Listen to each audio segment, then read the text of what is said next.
Y'all not going to believe this. Let me tell you what's happened. I did finally go meet the guy from the dating app that changed his zip code so that he could match with me and all of that, right? Okay, all right. So if you haven't seen that video, go back and watch it so that you know what we're talking about. So I met him for coffee, and he agreed that a coffee date would be fine. My thought and his thought was, if it all goes well, maybe we can spend the afternoon together. That was the plan. And he's been very open-minded and very understanding that all of this kind of freaks me out a little bit. He's been very good about all that. Now, he works in the construction industry. And so of course, we video called and all that. We've done that. And I expected in person him to be a pretty, sturdy guy. And he was. He's very muscly and he's very handsome. He cleaned up really nice. He had on a nice pair of slacks and a nice top. And I got on a cute little sundress.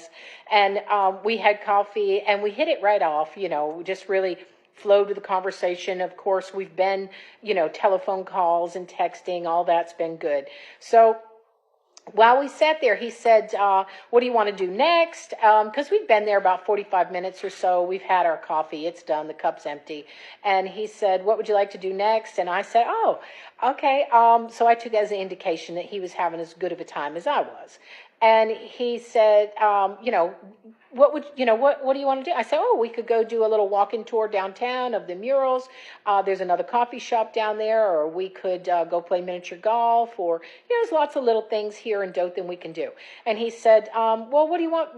Let's get something to eat. And I said, oh, okay, sure. So we left there and we went to a sandwich shop and we had a nice sandwich and, a glass of green tea and, all good for a lunch. And again, still enjoying the conversation.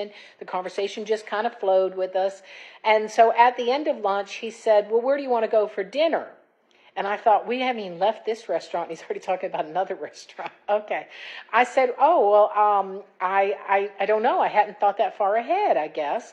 And he said, well, I'd like to change. He said, out of these slacks, he said, it's hot. And I understand that because it is. It's hot as Hades, right? And so I said, oh, well, I can wait here if you, and I said, you can go out in your truck and get, your pair of shorts and you change in the bathroom. Nobody say anything. And he said, oh, well, I kind of want to wash up and shower and stuff before we go to dinner. I said, well, we wouldn't be going to dinner for a bit. And he said, oh, okay, well, do you want to take my bag back to your place? And I said, no. I said, where are you staying? And he said, well, I thought I'd stay at your place. I said, no, you're not staying overnight at my house. No. And it just kind of took the air out of the balloon. You know what I mean? And he said, oh, well, I drove 3 hours here. And so sarcastically, I said, well, it's not like I tricked you and told you I live 5 minutes away. And he said, oh, no. He said, no, I'm glad that I drove the 3 hours. He said, it's just, I thought I'd stay over. I said, okay, well, great. Where are you staying?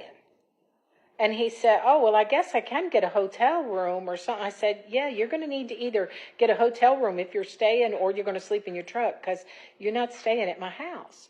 He said, well, we're getting along really well. I said, yes, we are getting along really well. But that doesn't mean that you can come stay at my house. And he said, oh, yeah, no, I understand. But you could tell that he was really taken back by this. And I'm not saying anything else. I'm not filling in the dead space here at all. I'm just looking at him. And he said, well, maybe we've had a good time. Maybe we'll just wrap it up for the day. And I said, okay. He said, it's a long drive back. I said, yeah. I said, because you could tell with my silence that I was just moments away from giving him let me tell you something, Mr. Routine, right?